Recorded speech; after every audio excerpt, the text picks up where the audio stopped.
morning, Asia. Good evening, America. You're watching World DNA with me, Jyotsna Kumar. And I'm Diksha Bisla, and on the show today, U.S. President Donald Trump has warned that Iran has just 10 to 15 days to reach what he calls a meaningful deal with Washington. As American warships and fighter jets deploy to the region amid rising tensions and fresh diplomatic pressure, we bring you more on this on the show today. Stay tuned. Of course, also on the show, as tensions with Iran persist, U.S. President Donald Trump has now pledged $10 billion for Gaza as he has launched his new Board of Peace in Washington, drawing backing from several Muslim-majority nations, even as questions swirl over its mission. We'll bring you all the latest details on that. Let's begin with the headlines.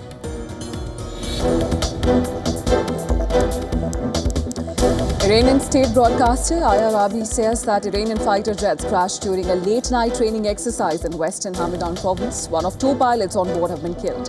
Cause of the accident is still under investigation.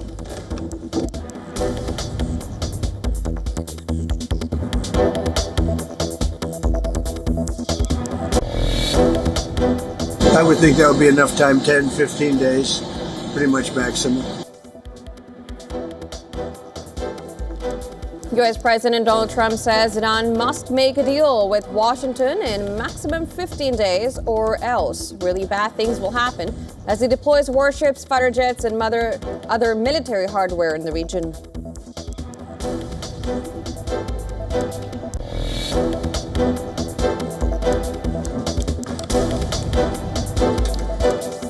One killed in a Ukrainian strike on Sevastopol in Russian-annexed Crimea. City's Moscow-installed governor says Russian air defense and Black Sea Fleet shot down 16 Ukrainian drones during the attack.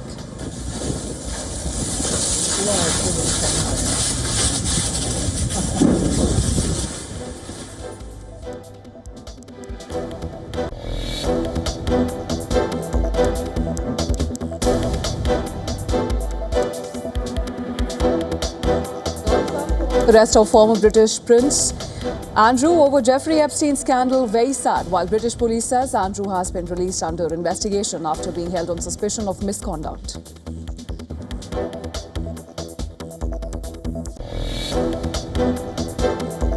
Donald Trump launches his Board of Peace, promising $10 billion for Gaza, while Muslim-majority nations offer funding and troops.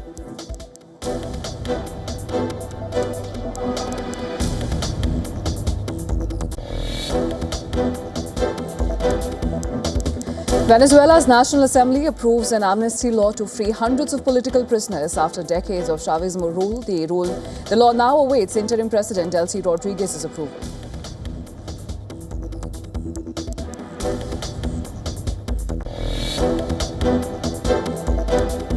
North Korean leader Kim Jong-un says the country has overcome its worst difficulties and is now entering a period of optimism. Makes remarks as he opens a key party congress in Pyongyang.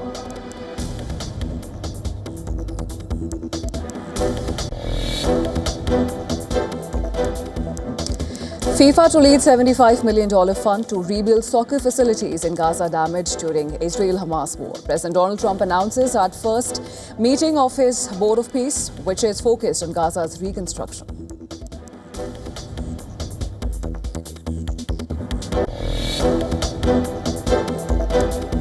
Inflation in Japan eased in January, offering relief to Prime Minister Sanae Takaichi after her landslide win.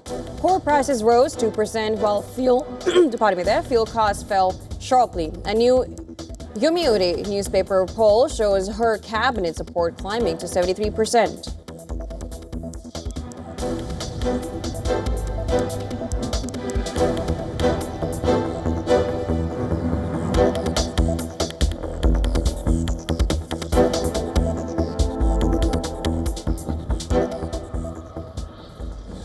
Now, U.S. President Donald Trump has said that Iran must make a meaningful deal in negotiations with Washington in the next 10 to 15 days, or else bad things happen. While Trump's latest threat comes as U.S. deployed more warships, fighter jets and other military hardware in the region. Trump's warning comes days after the U.S. and Iran held a second round of Omani-mediated talks, with the U.S. seeking to prevent Iran from getting a nuclear bomb. The U.S. president warned that Washington may have to take it a step further without any agreement. Today on Iran, bad things will happen if Iran doesn't really make bad things. what will that... I'm not going to talk to you about that. Okay, can you just let me know, what is the goal if there is a U.S. military Well, we're strike? going to make a deal, or we're going to get a deal one way or the other. But with a military strike, is it to wipe out their nuclear program? I'm not going to talk to you about that, but we're either going to get a deal or it's going to be unfortunate for them. And you said today's 10 days. Have you given them a deadline firm to make a deal? I would think that would be enough time, 10, 15 days, pretty much maximum. Trump's comments came after Israeli Prime Minister Benjamin Netanyahu issued his own warning to Tehran. Netanyahu said that Israel will retaliate forcefully against Iran if it launches an attack on Israel. If the Ayatollahs make a mistake and attack us, they will receive a response they cannot even imagine. Now, on the other hand, a new report has suggested that UK is blocking the Trump administration from using its military air bases for a possible attack on Iran. A report by The Times said that US was drawing up a report to use Royal Air Force Base Fairford in England, which is home to America's fleet of heavy bombers in Europe. According to the report, UK officials were reportedly worried that giving US permission to use the Royal Air Force bases for a military attack could breach international law. Now, as the U.S. continues to bolster its military presence in West Asia, Iran has conducted naval drills along with Russia in the Persian Gulf. Now, during one such exercise, an Iranian fighter jet crashed, killing one of the two pilots on board. According to Iranian state broadcaster IRIB, the Air Force plane crashed during a late-night training sortie in country's western Hamadan province. Meanwhile, Iran has told UN Chief Antonio Guterres that in the event of military aggression by US, Tehran will consider bases, facilities and assets of the hostile force in the region as legitimate targets. In a letter to the UN Secretary General, Iran's permanent mission said that Trump's rhetoric towards Iran signaled a risk of military aggression. It further read that Iran was not seeking a war. In another related development, the European Union has officially designated Iran's Islamic Revolutionary Guard as a terrorist organization. President of the European Parliament, Roberta Metsola, announced that the action will freeze the IRGC-related funds in Europe.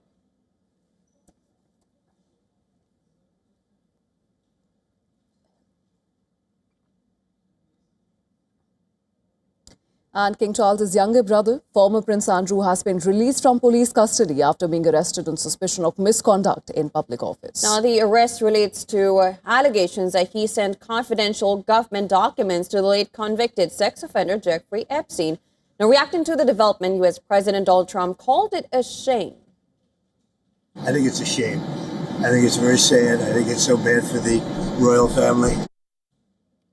Former Duke of York, who turned 66 on Thursday, was questioned throughout the day by detectives from Thames Valley Police. Earlier this month, the force confirmed that it was investigating claims that he may have passed documents to Epstein while serving as the United Kingdom's trade envoy. The arrest of Andrew, who is 8th in line to the throne, marks an unprecedented moment in modern royal history.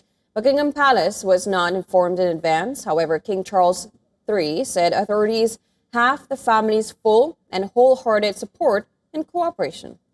Andrew was held for around 11 hours before being released under investigation. Police said that searches at properties in Norfolk have now concluded, while searches in Berkshire are continuing. From London to New York City, tourists and residents reacted with shock and disbelief following the arrest of former prince. I think it's good to see some repercussions for people named in the Epstein files. You know, in America, I don't feel like anything's happening, even after all of the files were released. So it's good to see some high-profile, powerful individual get what they deserve. People want answers, and it just seems like a lot of people who are accused of maybe being on the list are kind of not. They're kind of just giving kind of quick little excuses for being on it, but we want to know kind of what really is going on. So the prince, wherever the prince is right now, don't hide. People want to know, so we'll see. Nassar Nathan, editor-at-large of the New York Post, said that although there had been rumblings for some time, the arrest still came as a shock. I think the impact on the British monarchy is going to be huge, long-lasting. It's going to have massive repercussions. This is nothing that we've ever heard of before. Despite the controversy, King Charles carried out his scheduled public duties, formally opening London Fashion Week. Meanwhile, in the United States, scrutiny linked to Jeffrey Epstein continues. New Mexico Attorney General has reopened an investigation into alleged illegal activity at Epstein's former Zorro Ranch. The decision follows a review of information which was recently released by the U.S. Department of Justice. In Washington, the U.S. House Oversight Committee released video of deposition given at his New Albany mansion by Ohio billionaire Lex Wexner. Now, Wexner was questioned for roughly 5 hours by Republican committee staff and Democratic lawmakers, and with the session focusing on his past relationship with Epstein.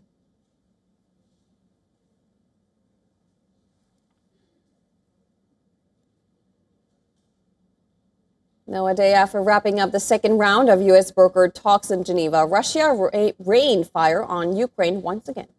And Kiev claims that Moscow fired 37 drones, 29 of which were shot down. Now, Ukraine too hit back, targeting a Russian oil refinery. As the war rages on, a new investigation is raising uncomfortable questions for the West. Russian missiles striking Ukraine may still be powered by Western technology. Here's our special report. Take a look.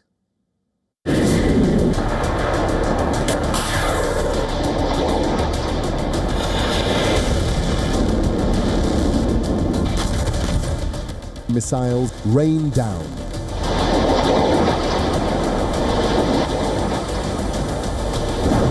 Sirens scream.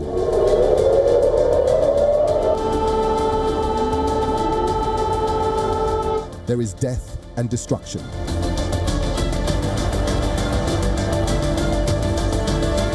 Ukraine is facing one deadly Russian assault after another, forcing Ukrainians to flee amid freezing temperatures.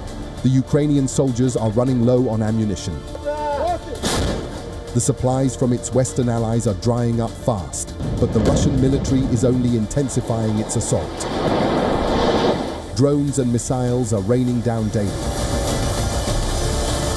Russia is under severe sanctions. The Western nations have systematically blocked all supply routes to choke Russia's military production lines. But the skies above Ukraine are lit. Russia has many-fold increased the production of deadly missiles and drones. So how is Moscow able to acquire the components needed to produce the missiles? A report by The Telegraph says a British-designed microchip has been found inside Russian missiles used in Ukraine. The report says between 2022-24, around 800 shipments of the British microchip landed up in Moscow, likely from North Korea and Hong Kong. These chips are mostly designed for everyday electronics. They belong to a category known as dual-use components, meaning they can be used for both civilian and military purposes. Western sanctions were meant to choke off Russia's supply lines, but Moscow seems to have found a way. Its weapons industry is exploiting Western electronics to its advantage. Experts say Russia relies on a shadow network of middlemen, shell companies, and rerouted supply chains. And this isn't a one-off. Previous investigations have found hundreds of Western components, from the Russian Shade drones to Iskander and Kinjal missiles. Western microchips and processors have been found powering the Russian war machine. Modern warfare runs on microchips. Guidance systems, navigation computers, targeting software all rely on tiny microchips. Without access to these advanced electronics, Russia's missiles production would likely slow dramatically, which is why every chip matters. As the Ukraine war heads into the fourth year, Russia is transforming even off-the-shelf tech into a deadly weapon. Every supply route is now part of the battlefield. And new scientific research is providing a clearer picture of the death toll in Gaza. Now, this study suggests that the number of people killed is much higher than earlier official estimates. According to the research, Gaza's death toll topped 75,000 in the first 16 months of Gaza war, and that's far above official counts at the time. A study in the Lancet Global Health reveals that this number from a survey of 2,000 representative families. It covers violent deaths from October 7, 2023 to January 5, 2025. That is about 3.4% of Gaza pre-war population. Now, it is also roughly one-third higher than official figures reported for the same period. Gaza health authorities later said the overall death toll crossed 72,000, including hundreds reported after a ceasefire announcement in late 2025. Researchers say records from the Gaza Ministry of Health likely reflect a minimum confirmed count rather than an overestimate. Officials in Israel have questioned Gaza's official numbers. Researchers say that casualty patterns remain broadly consistent. Women, children and elderly people make up just over half of those who have been killed. The findings also challenge claims that combatants and civilian deaths were roughly equal. Now, separate research by the Max Planck Institute for Demographic Research produced similar direct death estimates. It also highlighted a sharp rise in indirect deaths linked to hunger, disease, and collapse of service. Well, the war began after the October 2023 terror attack launched by Hamas that killed about 1,200 people in Israel and led to the capture of around 250 hostages. Israel then launched a large-scale offensive that caused widespread destruction across Gaza. Researchers say that establishing a final death toll will take years. They note that even the latest estimates carry margins of error. But the overall picture points to a much higher human cost than earlier official figures indicated.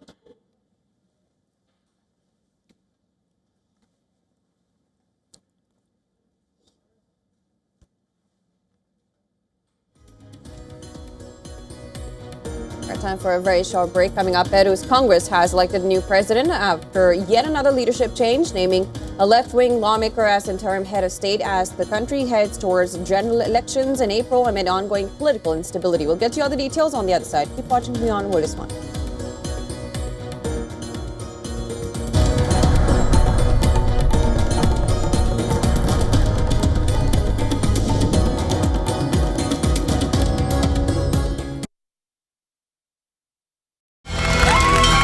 From the bustling trading floors of Wall Street to the vibrant exchanges of Asian stock markets, WION breaks it down for you to make sense of what's happening, as we reveal the key factors behind events, strategic battles, and the game-changing business decisions that shape the world. We bring you all of this and more on World Business Watch.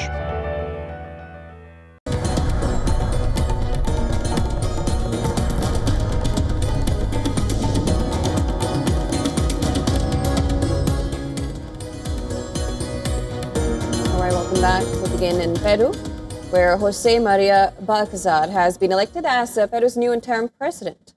And this is after previous leader Jose Herri was impeached on graft allegations. The left-wing lawmaker was elected head of Peru's Congress. A former judge, Balcazar will become the country's 8th head of state since 2016. The vote brought to an end a power vacuum of more than 24 hours, which is unprecedented in the country's recent history. Balcazar will lead the country until his successor takes office on 28th of July. The presidential election is set to take place on April 12th. We have to tackle public insecurity urgently, and for that, we need a good interior minister. We will also discuss tomorrow how to tackle this phenomenon, which is very serious. Balcazar's statement comes at a time when Peru is grappling with a sharp rise in violent crime. Public safety has ranked as Peruvians' biggest concern across several surveys, and crime as an issue has surpassed even economy in a country with low inflation and one of Latin America's strongest growth records. The former president, Herri, was ousted on Tuesday by lawmakers over accusations and involvement in irregular hiring of several women in his government. He is also under investigation for alleged illegal sponsorship of interest following a secret meeting with a Chinese businessman. Herri maintains he is innocent. Herri himself became an interim president after Dina Boluarte, Peru's first woman leader, was impeached last October. Now, this was amid widespread protests over corruption and a wave of violence which was linked to organized crime.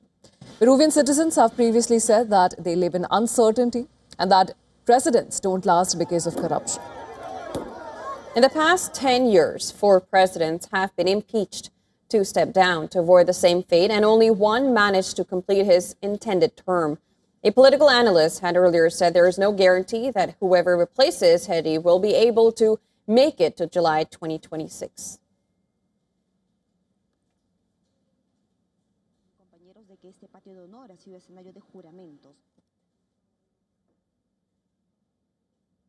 And U.S. President Donald Trump on Thursday promised $10 billion as Muslim-majority nations offered funding and troops for Gaza. And this as he inaugurated his Board of Peace, a new institution whose ultimate mission has drawn questions.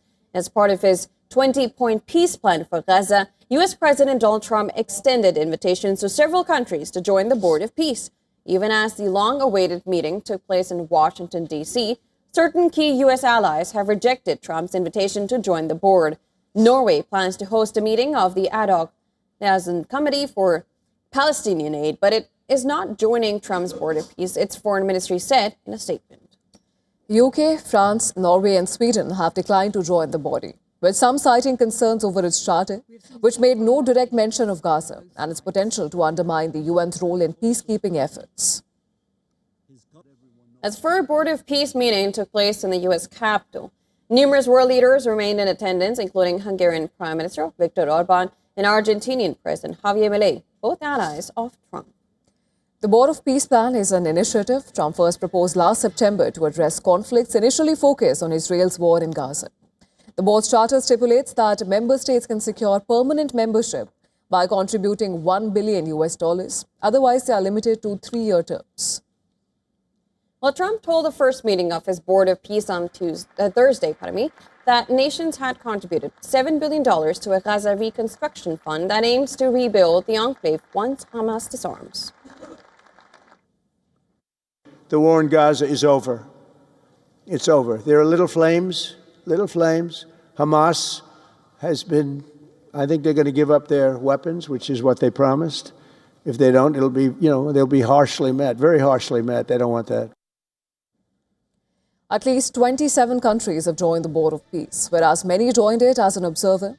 India also attended the meeting as an observer. India's chargé d'affaires, Namgyal Khampa, represented the country in observer capacity at this inaugural meeting. Prime Minister Modi had earlier welcomed the efforts of Trump-led Gaza peace plan. However, it remains unclear if India will officially join as a signatory of the Board of Peace. Now, the meeting comes at a time when Israel and Hamas continue to trade allegations of ceasefire violations. Hundreds of Palestinians have been killed in Israeli strikes since the announcement of ceasefire in Gaza. The fragile truce is holding up for now, but trust deficit looms large over the agreement.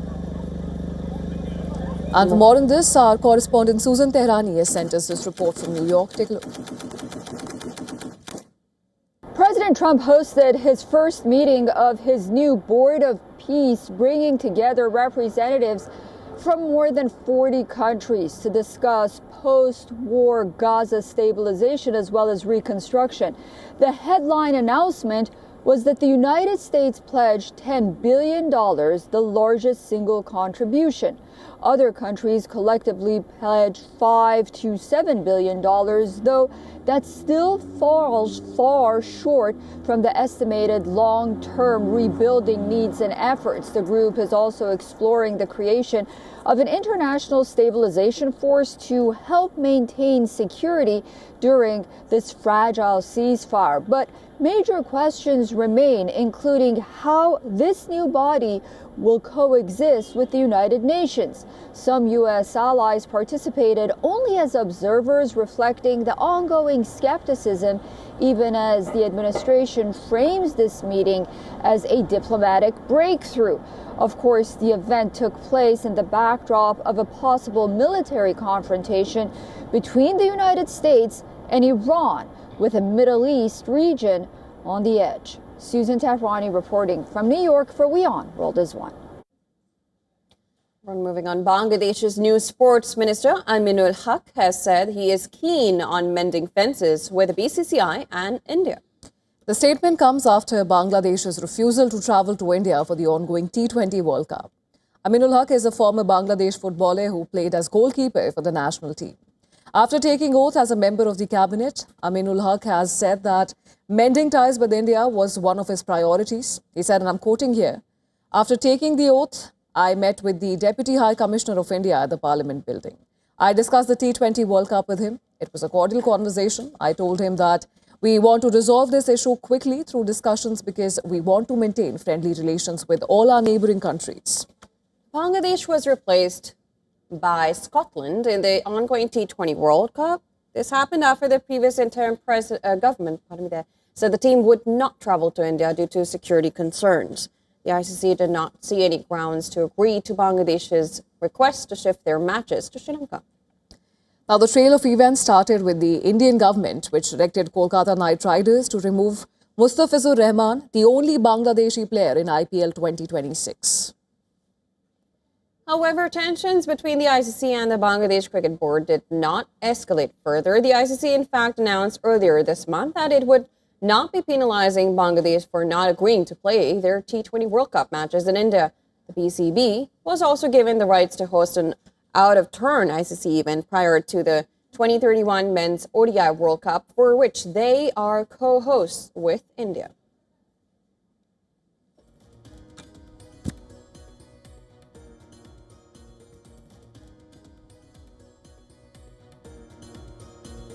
And with that, it's time for us to slip into a very short break on World DNA. Don't go anywhere. I'll stand up on the other side. Coming up, U.S. President Donald Trump has once again claimed he helped mediate between India and Pakistan during their military standoff in May 2025, renewing the debate over Washington's role in easing tensions between the two countries. We'll get you all the details on the other side. Stay tuned. You're watching WION World is One.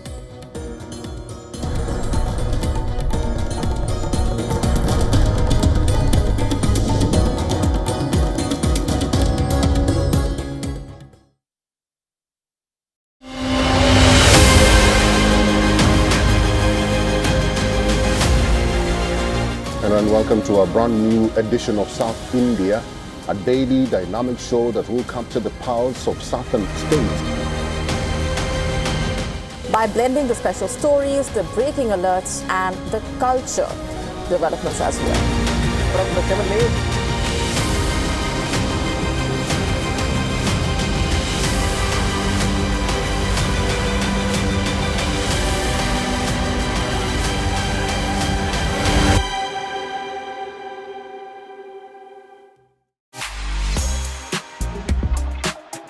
As Wuthering Heights makes waves across the world, we look at the many screen adaptations of Emily Bronte's only novel. Know all about the celebrities who have rare organism species named after them. And meet Grammy-winning band Tenari Ben. All this and much more with me, Diksha Bisla, on WION at these times.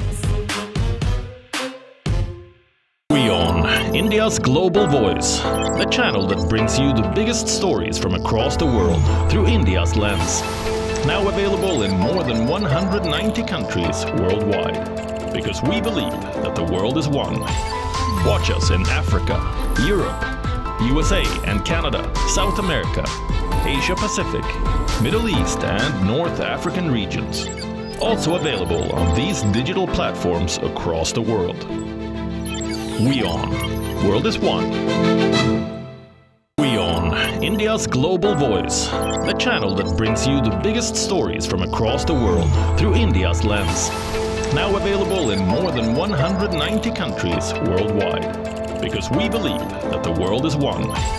Watch us in Africa, Europe, USA and Canada, South America, Asia Pacific, Middle East and North African regions. Also available on these digital platforms across the world. WION, World is One.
Hello and welcome back. Thanks for staying with us. You're watching WION World this one, and this is World DNA with me, Lutza Kaman, my colleague Disha Bisla. Let's begin with the headline.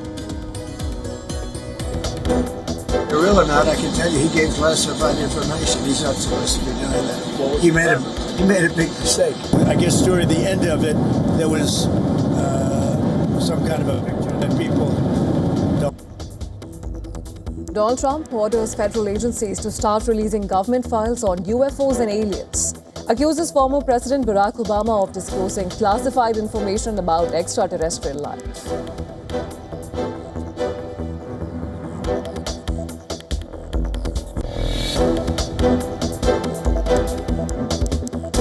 U.S. President Donald Trump says Iran must make a deal with Washington in maximum 15 days, or else really bad things will happen as he deploys warships, fighter jets, and other military hardware in the region.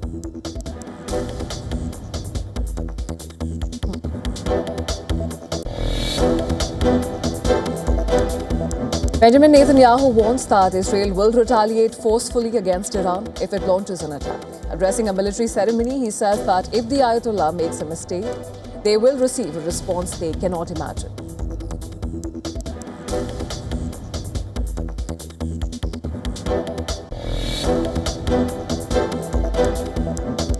Donald Trump launches his board of peace, promising $10 billion for Gaza, while Muslim-majority nations offer funding and troops.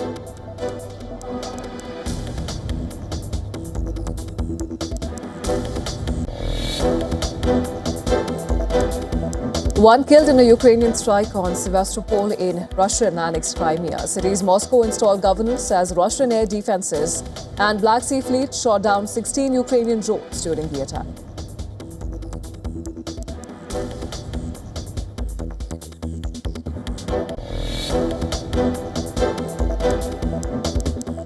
Venezuelan term President Delcy Rodriguez signs an amnesty law approved by the National Assembly that is expected to lead to the release of hundreds of political prisoners held for politically motivated offenses.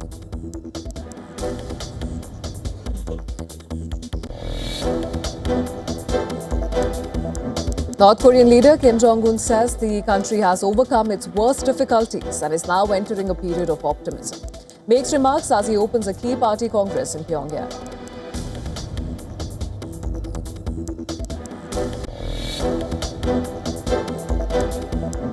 Trump says the U.S. will provide money to the United Nations to strengthen it. So far, Washington has paid about $160 million of over $4 billion owed for the regular budget and peacekeeping, Trump said at the first meeting of his new Board of Peace.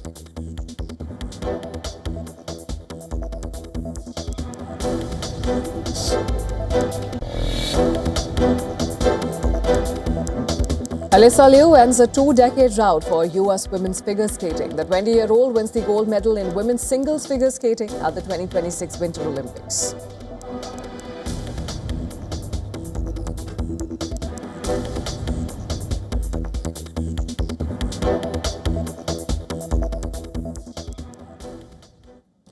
U.S. President Donald Trump has again claimed to have mediated between India and Pakistan during a military standoff in May 2025. Now, he made this statement at the inaugural meeting of the Gaza Peace Board held in Washington, D.C. Trump described his claimed intervention as he was introducing the leaders present at the meeting. He took the names of leaders in attendance one by one and spoke about it once he got to Pakistan's Prime Minister Shehbaz Sharif. Trump claimed to have used trade deals and tariffs as leverage to deter both countries from conflict, something that has not been ratified by New Delhi. Listen to this. I said, if you fight, I'm going to put 200% tariffs on each of your countries, which essentially makes you not allowed, you can't do any business. One of them, I won't say which one, said, no, can't do that. They both wanted to fight. Furthermore, Trump again brought up the so-called jets shot down during the four-day hostilities between India and Pakistan. Only this time, the number quoted by the U.S. president was at 11, and this claim is even higher than his previous statement, which was also strongly denied by India. People have no idea. A lot of them say, oh, well, they weren't fighting. They were fighting. 11 jets were shot down, very expensive jets. Now, every time the American president makes a reference to the hostilities between India and Pakistan, the number of jets he claims got shot down always goes up. There are 4 such incidents on record. Now, in July 2025, the U.S. president first claimed that 5 jets were shot down during the hostilities just 2 months prior in the month of May last year. Then in August last year, the number went up to 7 within a month of his last claim. Well, it does not end here. In November 2025, during a business forum address, Donald Trump yet again made a claim that 8 planes were shot down during the tensions between India and Pakistan. It still does not end there. The latest claim came just last week on February 11th, when Trump said that as many as 10 jets were shot down during the India-Pakistan hostilities. This time, that number went to 11. Over recent months, Trump has alleged that more than 80 times that he halted the India-Pakistan conflict. He has further at different times given different numbers for his remarks on jets being shot down. Kazakhstan, Azerbaijan, UAE, Morocco, Bahrain, Qatar, Saudi Arabia, Uzbekistan. And when Nepal goes to polls in a fortnight and the political campaigning is underway in a full swing. The high-stakes elections come after last year's Gen Z-led uprising forced KP Sharma Oli-led government out of power. But with fresh elections, the old guard of politics is planning a comeback. KP Sharma Oli's path back to power depends on his victory in Japa 5 seat, where rapper-turned-politician Balendra Shah is also in the fray. Both men are also vying for the post of Prime Minister. And result on this seat will cast a big shadow on Nepal's national politics. Generational divide between KP Sharma Oli and Balendra Shah gives Shah an added advantage among Gen Z voters. But Jaffa 5 seat is KP Sharma Oli's stronghold. He has won from Jaffa 6 out of the 7 times since 1991.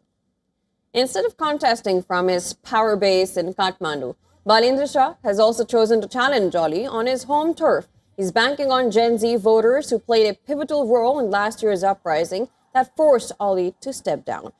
But KP Sharma Oli says he is confident of yet another victory from Jaffa. The present situation after the September uprising has created a bit of confusion, but the party cadres here are not in a position to be confused. This place has well-informed people, voters and party workers. Well, the outcome in Jaffa 5 is now seen as a national bellwether test of whether Nepal's youth-driven anger translates into ballots or Oli will hold on to power and secure a victory in a political stronghold.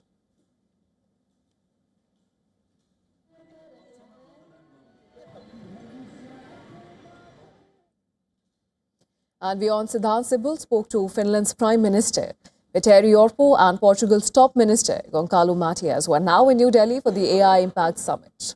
Now, the Finnish Prime Minister hailed India's advances in AI and digital public infrastructure. He also lauded the EU-India Free Trade Agreement as a vital step towards global economic openness. Now, here's an excerpt from that conversation. Take a look. If we have companies and good products, for example, in digital infrastructure in Finland, we can come here to India and our companies can come here and scale up those new ideas and new technologies. And I'm proud what we have in Finland. And now because you are going very fast in modernization of your country, we can help this and work together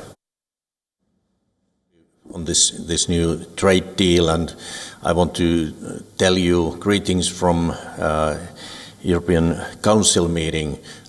Every single European leader, 27, we all are united and we are very happy about this deal because it gives us a huge potential, but not only to Europe, but both of us. And it means that 2 billion people are in same almost free trade area. Mm-hmm. And this is what world today need. We need more free trade, less barriers and tariffs. is what everyone is talking about. How can we cooperate? Not to kill innovation, to promote innovation, but to promote innovation in a responsible way, in an ethical way. And I believe that the dialogue between the European leaders, the Indian leaders, including, of course, Prime Minister Modi, and also the President of Brazil, Lula da Silva, has been outstanding. There's a great understanding in the room that we need to promote innovation, to promote AI for the good of humanity, but always with an ethical and a human perspective and human-centered. Now, a nationwide general strike is underway in Argentina. And this is the fourth since President Javier Milei took office, as labor unions continue to protest a controversial labor reform bill that could reshape the country's workplace rules. Argentina's General Confederation of Labor has called for a 24-hour strike across the country. At the heart of the protest is a labor reform package pushed by Milei's government, which came to power promising austerity measures. The bill is already approved by the Senate. It now heads to the Chamber of Deputies. If passed, it would make it easier for employers to hire and fire workers, reduce severance pay, limit the right to strike, increase working hours, and tighten holiday provisions. This shows what labor reform really means.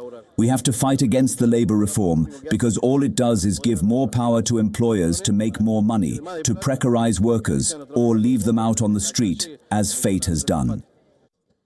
The unions claim some 300,000 jobs have been lost since Milei came to power. The country's main tire manufacturer has closed its plant in Buenos Aires and has slashed 900 jobs. Tensions over labor reforms are simmering since long. Thousands protested in Buenos Aires as lawmakers debated the bill last week. Now, ahead of the latest strike, the government has issued a warning to reporters, threatening to deny access in exclusive zones if they cover the protests.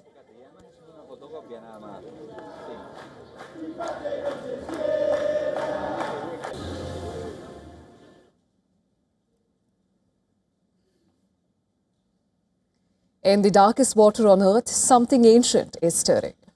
Now, deep-sea explorers have just breached the darkness of the Antarctic shelf to find monsters where none should exist. And scientists are left speechless. Here's a report that explains more. Take a look. The abyss is no longer a silent void. It is a frontier of impossible survival. Deep-sea explorers have just breached the darkness of the Antarctic shelf to find monsters where none should exist. Humanity has mapped the surface of Mars, yet the crushing depths of our own oceans remain a terrifying mystery. For centuries, the frigid, high-pressure zones beneath the Antarctic ice were thought to be a biological wasteland, too cold and too dark for apex predators. But new deep-sea expeditions have just shattered that illusion. For the first time ever, a Pacific sleeper shark, which is a species usually found in the North Pacific, was filmed swimming in deep Antarctic waters. A predator reaching lengths of up to 7 meters. Scientists are stunned. The Pacific sleeper shark is known for thriving in near-freezing temperatures, but its appearance so far south raises urgent questions. Are ocean currents shifting? Is climate change altering migration routes? Or have these giants quietly patrolled Antarctic depths all along, beyond the reach of human eyes? The shock did not end there. Recently, a rare phantom jellyfish was spotted by scientists exploring the deep sea near Argentina. The giant phantom jellyfish was filmed 250 meters below the surface in the South Atlantic Ocean. Together, these sightings reveal a deeper truth. The depths of oceans are not empty. It is active, complex, alive with predators and delicate drifters locked in a hidden ecosystem. Each expedition into the deep peels back another layer of ignorance. Each descent challenges what we think we know about our planet. The monsters of the deep are not legends. They are real, they are watching, and we are only just discovering them.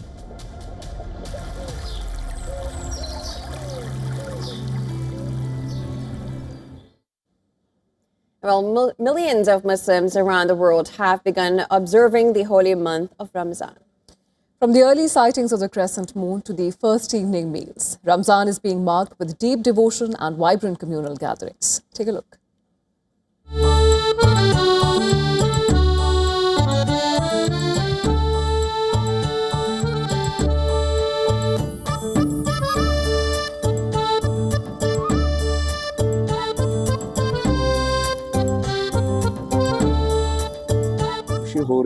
The feeling of seeing the Kaaba for the first time gives a sense of awe, fear, mercy, and a mixture of emotions blending together. A person tries to explain it, but he can't truly put into words the feeling he is experiencing.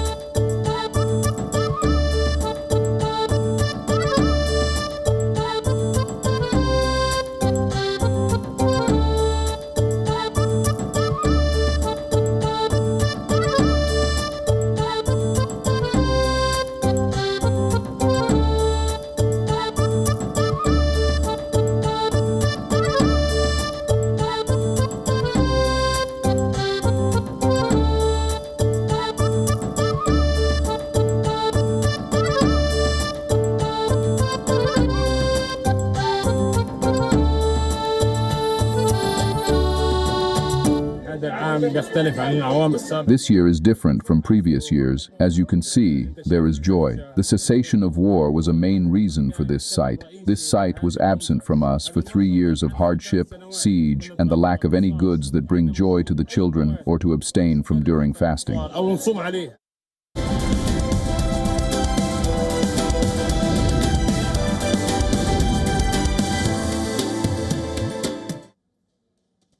All right, and moving on, new trade numbers show the United States and Canada both facing growing shortfalls with the rest of the world, a sign that global trade dynamics are shifting. Absolutely, and this is even as tariff disruptions continue to ripple through supply chains.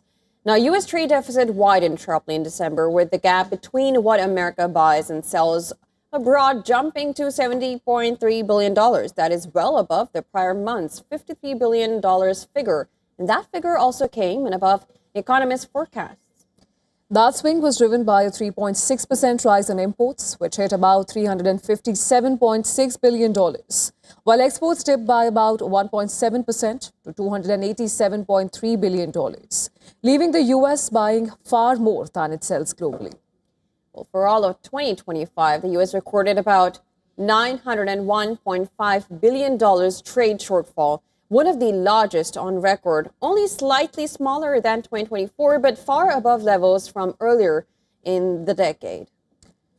Right next door, Canada's merchandise trade deficit widened to about $22.82 billion last year, the largest annual shortfall outside the pandemic period in data going back to 1988, highlighting similar pressures north of the border.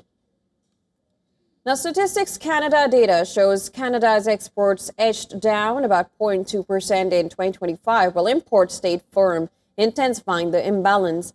Analysts say tariff disruptions, particularly on sectors tied to the U.S. market, helped dent trade performance. Well, trade ties between the U.S. and Canada remain massive, but the export share to the U.S. dropped, and Canada's trade surplus with the United States narrowed, even as trade with other global partners expanded. Economists say that new U.S. tariffs have reshaped trade flows, boosting revenue but also creating volatility that has yet to meaningfully narrow American deficits and has coincided with wider shortfalls across North America.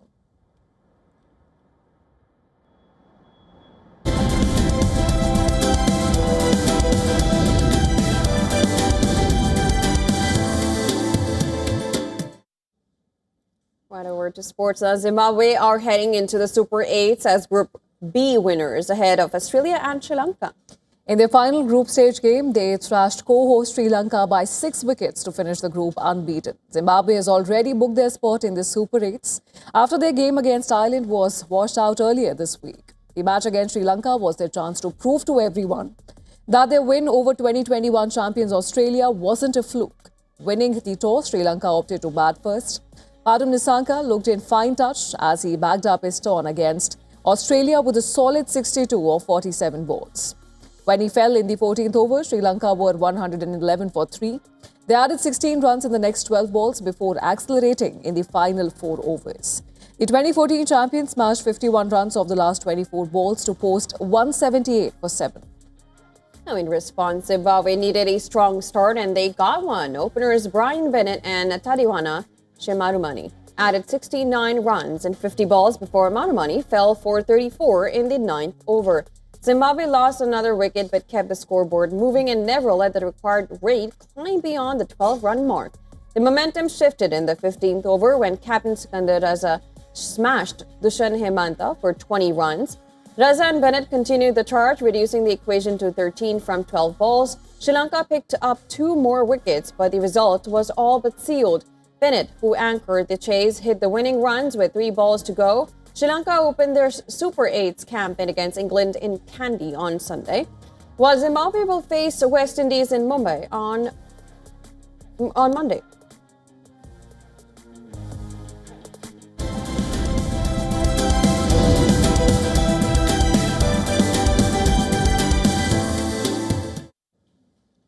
And in the heart of London's Docklands, there is a modest creative hub backed by one of King Charles's charities. Now, young artists are seen sketching, sculpting, and stitching their way towards big dreams. Among them is fashion designer Josh Iwisi, who is now preparing to showcase his label at London Fashion Week. Well, this creative space is giving young artists access to something rare in the city, which is affordable room to work and professional guidance. The hub is supported by the Royal Foundation and is designed to help emerging talent build sustainable careers in the arts. Designer Josh Iwisi, who is one of the talent, is a former Chanel scholar from Central St. Martin's. He is now preparing to present his label, EWC, at London Fashion Week. His leather pieces reflect his Ghanaian heritage and his life in London. They're all developed inside the shared studio space provided by the foundation. I actually been lucky to meet the king and through again like the British Fashion Council, and I was just amazed how supportive he is with the arts and creativity, and I know he's creative himself, so it's really nice that he has this charity that just supports especially young talent as they're starting their careers. We're next door to Josh's studio is a bright 3-story art space. It is home to the King's Foundation Diploma Year, a course designed for school leavers who want to build a future in the arts. Many of the students come from East London, and most receive some form of scholarship and support. In a city known for its fast pace and high rents, this space offers something rare, room to create without pressure for young artists like Josh and many others. It is not just about a studio, but a starting point where talent is nurtured and big dreams quietly begin to take shape.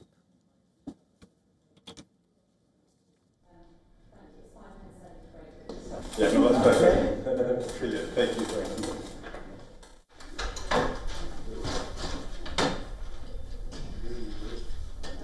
When I was Well, that's all we had for you in this edition of World DNA. But don't go anywhere. News and updates will follow on the other side of a short break. We leave you with some climate stories that are making headlines across the world. Thanks for tuning in. Keep watching WION The World.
From the bustling trading floors of Wall Street to the vibrant exchanges of Asian stock markets, WION breaks it down for you to make sense of what's happening, as we reveal the key factors behind events, strategic battles, and the game-changing business decisions that shape the world. We bring you all of this and more on World Business Watch. Campaigns, elections, alliances, controversies, and power play. Beyond the noise and rhetoric, no election, no ballot issue too small. Stories that analyze global and domestic politics. More than just headlines. A dedicated show with varied perspectives, expert take, citizens' voices, detailed ground reports, and in-depth coverage from political corridors of the world. This is Race to Power. Only on WION. World is One.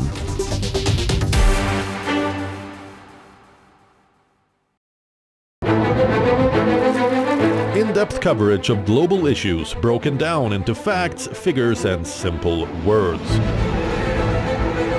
Backed with analysis from field experts who truly matter, because we believe in decoding the real picture for you. So you get a much wider and deeper understanding of stories from around the world, a 360-degree analysis. An award-winning documentary series, week after week creating the maximum impact. Watch WION Wide Angle at these times on WION. World is One. WION, India's global voice. The channel that brings you the biggest stories from across the world through India's lens. Now available in more than 190 countries worldwide. Because we believe that the world is one. Watch us in Africa, Europe, USA and Canada, South America, Asia Pacific, Middle East and North African regions. Also available on these digital platforms across the world. WION. World is One. In West Asia,